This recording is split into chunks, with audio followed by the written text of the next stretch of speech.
vez pasada habíamos visto las cuestiones que tenían que ver con el recorrido histórico de la didáctica como disciplina, habíamos visto los 3 hitos, ¿sí?, de la historia que habían marcado como las grandes problemáticas, una didáctica tradicional, una didáctica más tecnicista y una didáctica más crítica, que es la que comienza a partir de fines del siglo XX y es la que hoy sería la que nos acompaña.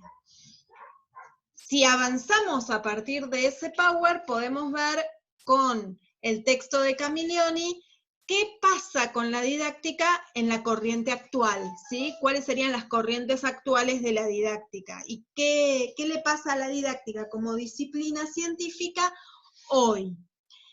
Según esa autora, según Camiglioni, lo que le pasa a la didáctica es que en primera instancia no puede dejar de reconocer el recorrido histórico. Es decir, no puede dejar de lado que hubo una didáctica tradicional, una didáctica tecnicista, ¿sí? Porque sería desconocer de alguna manera cómo se fue constituyendo. Eso como primera medida. Después sigue avanzando, ¿sí? Y le van a pasar algunas cuestiones que tienen que ver con su identidad y comparte lo que Becker Suárez había planteado en términos de... se me fueron.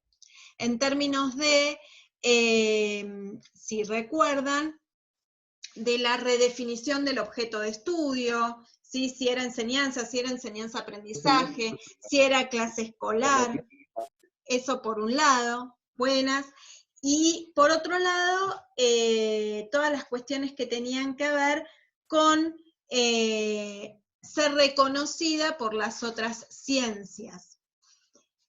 Ahí es donde tienen el punto de encuentro con el texto de Camiglioni, ¿sí? Y acá yo les voy a compartir una especie de guita de ese texto con las premisas como fundamentales. A ver, vamos a ver si las podemos ver. Ahí está.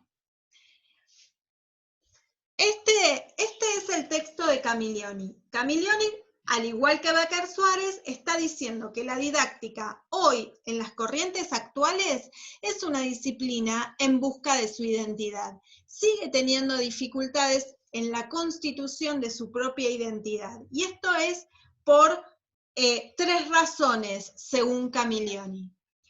Una es que es una disciplina heredera, y cuando habla de la herencia, habla de todas las corrientes históricas que le fueron abonando en la construcción de su identidad. Esto es, hablar de una didáctica tradicional, cuando hablábamos de Comenio, hace que sea heredera de esas corrientes, ¿sí? No las puede como dejar de lado.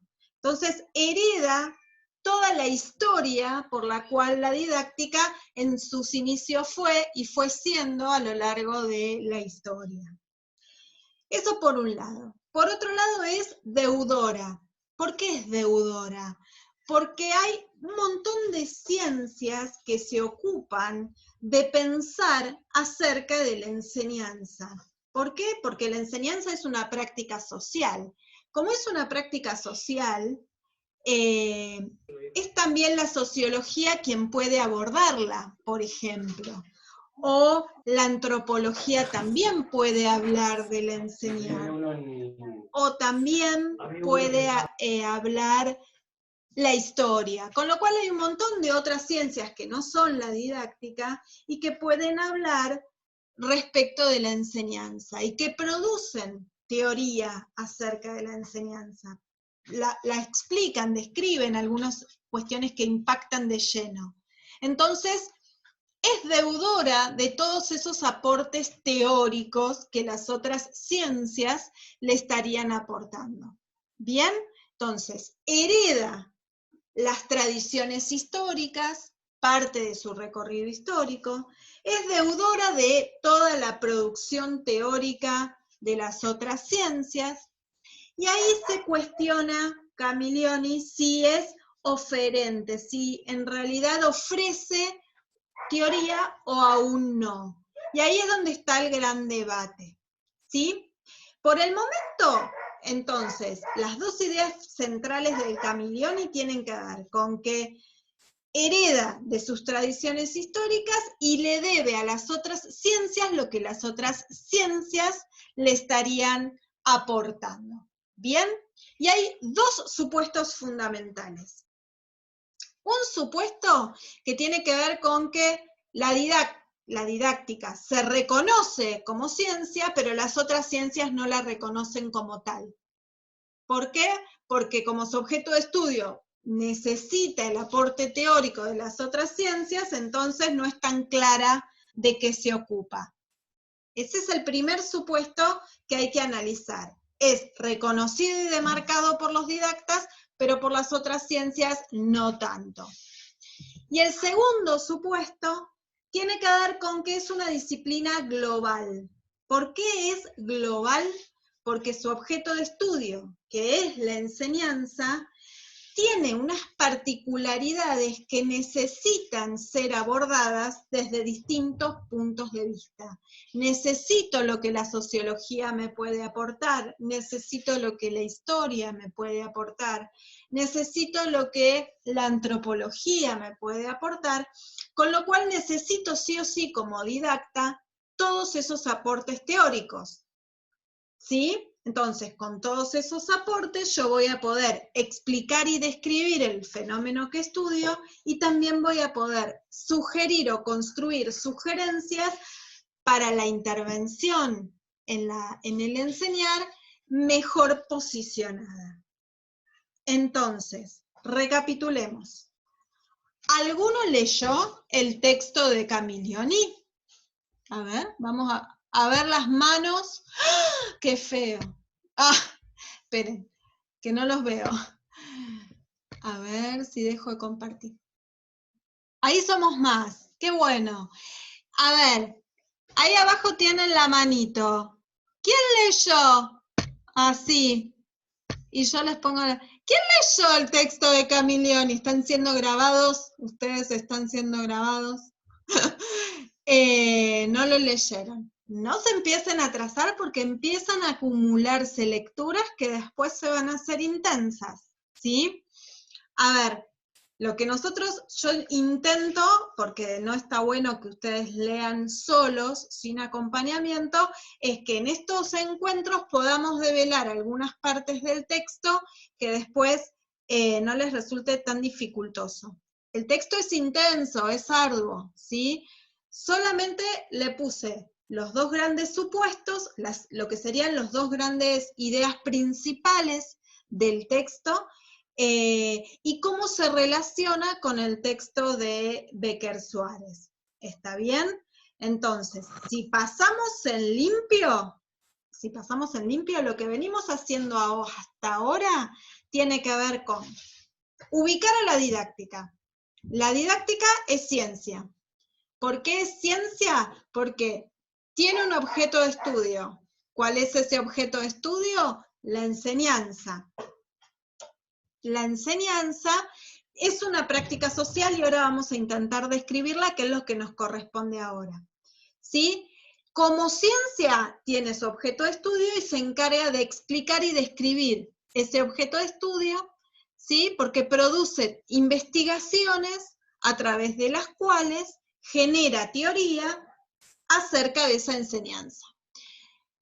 Pero tiene una particularidad la didáctica, no solo se queda con explicar la enseñanza, sino que además quiere intervenir en ese enseñar. ¿Cómo interviene? Le ofrece a los docentes herramientas teóricas, ¿sí? Teoría, y les sugiere cuestiones que tengan que ver con la mejora de esa propuesta de enseñanza. O sea, que quiere intervenir en la acción que ustedes van a llevar adelante como futuros docentes, ¿sí? De ahí la cuestión se torna desafiante y es fundamental para su carrera. ¿Por qué? Porque los atraviesa de lleno. Ustedes van a ser docentes. ¿Docentes qué hacen? Enseñan. ¿Y la didáctica de qué se ocupa? De pensar esa enseñanza, de explicarla, y a partir de describirla y explicarla, te va a dar sugerencias para que tu enseñar como docente sea mejor o lo puedas pensar, ¿sí? Esto es lo que nosotros vimos la otra vez, ahora, ¿sí? Lo que encuentran en el texto. Y lo que analizan los autores es que la didáctica no le fue fácil en su historia definirse como ciencia. Y por eso es tan dificultoso también, cuando yo les pregunté qué pensaban ustedes acerca de qué es la didáctica, lo reducimos a cuestiones que tienen que ver con conjunto, una mochilita de técnicas. Si se reduce a eso, le restamos valor. Si le restamos valor a la didáctica, entonces también le restamos valor al lugar que ustedes van a tener como docentes, ¿sí? Entonces, ¿me van siguiendo? Porque no veo a ninguno. Yo no sé si se están tomando una siesta, si están durmiendo. Ah, vamos, Maca, vamos. Lo importante es que si necesitan frenarme, me frenen, ¿sí? Yo no sé si también depende mucho de cuántas la lectura esté fluyendo o no. Yo hace un ratito les decía a los chicos que se conectaron al principio que hay pocas intervenciones en el foro de debate, con lo cual no puedo tener registro claro ni acompañarlos mejor en estas lecturas, si se está comprendiendo o no se está comprendiendo lo que estamos leyendo.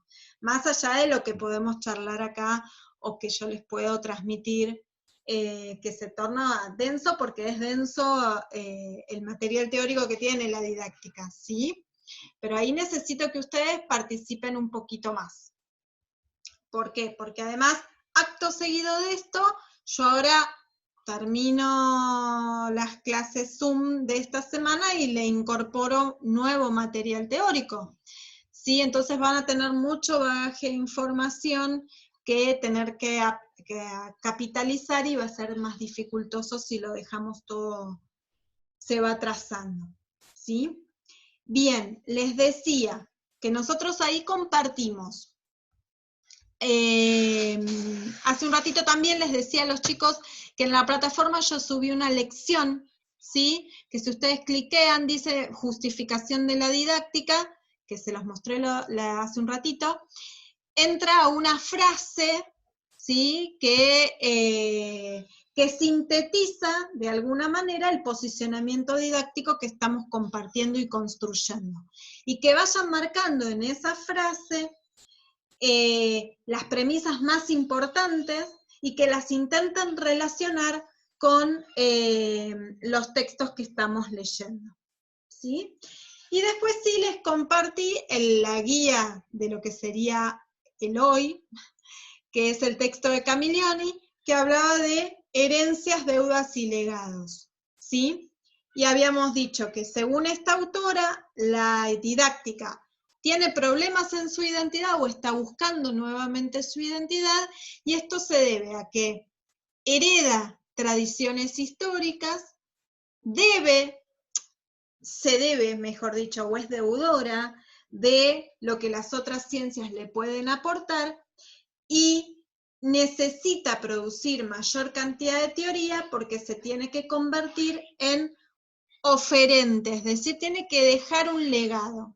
Estas son como las premisas fundamentales del texto de Camillioni. A ver, todo esto estamos hablando de que el objeto de estudio es la enseñanza. Todo lo que hemos dicho hasta ahora tuvo referencia a que la didáctica como ciencia se encarga de estudiar el enseñar. Pero ¿qué es el enseñar? Todavía no lo hemos como debatido. ¿Alguno tiene como alguna idea de qué es enseñar? Silencio.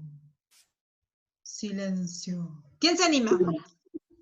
algo que vos sepas, si lo aplicás a otra persona, o sea, te enseñás a cómo hacerlo, por ejemplo, o algo así, vendría a ser.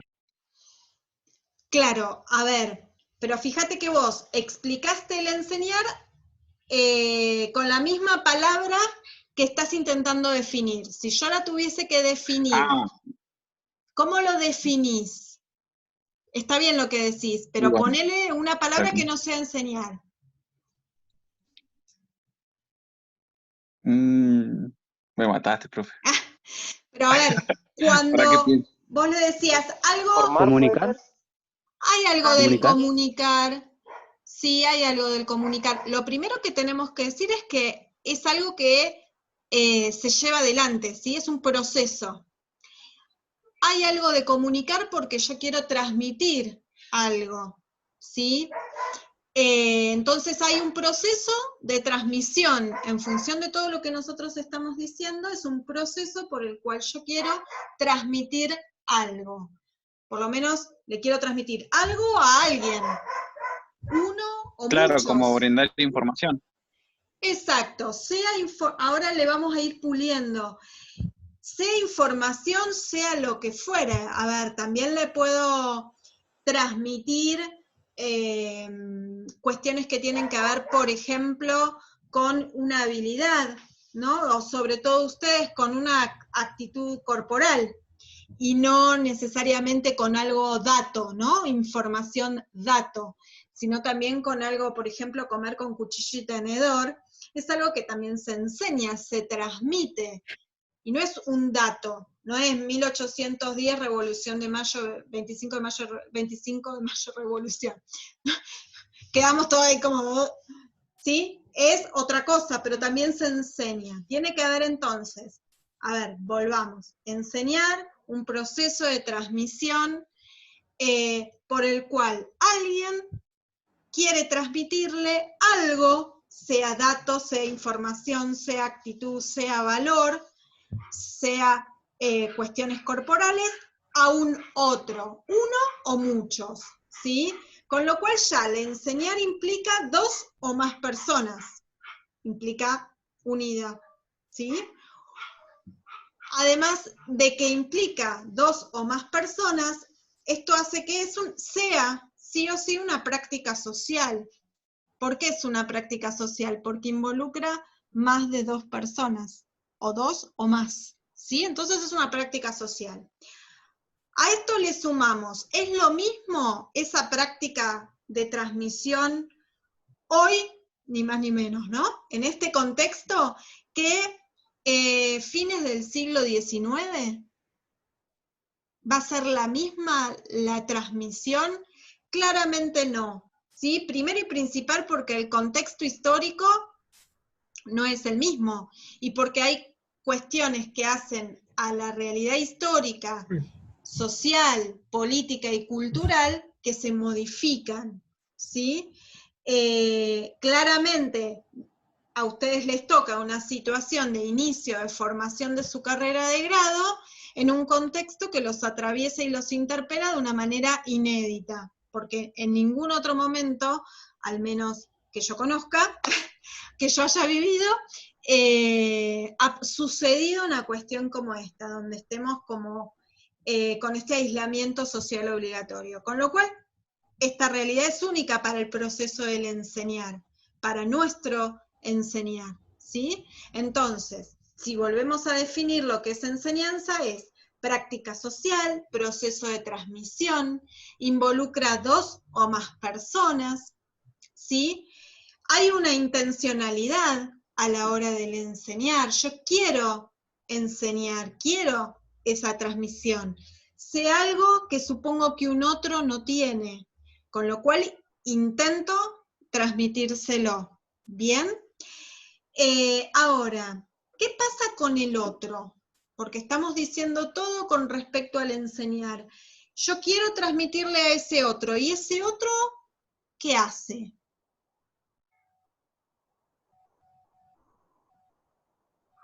No me escucha. ¿Qué hace el otro? Yo intento transmitir, el señal, es el proceso social de Recibe transmisión. la información. Recibe, bien. La recepciona. Cuando decimos la recepciona, ¿qué está poniendo en juego? Solo la recepciona, porque yo la escucho y a los 5 segundos... ¿La aprende? Bien, empieza a ponerse en marcha el proceso de aprendizaje. Ahora, no siempre que yo enseño o que intento dar transmisión, el otro aprende, con lo cual hay algo ahí que empieza a ser desafiante. ¿Por qué? Porque el proceso de aprendizaje, ¿de quién es? ¿De los dos o de uno? De los dos. En realidad, De los dos. En realidad no, porque el aprendizaje no es ahí social, es individual, cada uno. Ah, el que aprende es el alumno. Exacto, cada uno de los que está recepcionando, como decían ustedes, pone en marcha su proceso de aprendizaje. Este aprendizaje es un fenómeno individual, ¿sí? De cada uno, y es interno, ¿sí? Cada uno internamente pone en marcha, si tiene ganas, si está disponible, su proceso de aprendizaje. Pero no depende del que enseña. ¿Sí? Yo puedo enseñar, puedo intentar transmitir, y el otro, cualquiera sea que tengo enfrente, puede no aprender, o puede estar no disponible para poner en marcha su proceso de aprendizaje. Esto nos demuestra que los dos fenómenos están separados, no están juntos, son diferentes. Ahora, ¿tiene algún sentido que yo enseñe si el otro no va a aprender? ¿Y no? No tiene ningún sentido. Entonces, ¿hay una relación entre enseñar y aprender? Sí, claramente la hay, ¿sí? Pero no es una relación causal. No es que yo enseño y entonces vos aprendiste, porque ya lo sabemos en la vida, en las trayectorias escolares, que esto no sucede. Chicos, queda menos de un minuto. Nos reencontramos, es lo mismo, es volver a entrar con la misma clave, así terminamos de cerrar esto, porque como entraron tarde, por ahí no terminamos de cerrar. ¿Dale? Porque se va a cortar. Sí, profe. Sí, pude Sí, conectarme profe. recién. Sí, Yo me así pude conectar recién. Sí, por eso. Reencontrémonos ahora en breve, nos volvemos a conectar y nos quedamos, por ahí no toda la media hora, pero sí un ratito para cerrar la idea. Dale, profe. Dale. Mientras no se cortó. Pero bueno, les decía, vamos a terminar de ver esta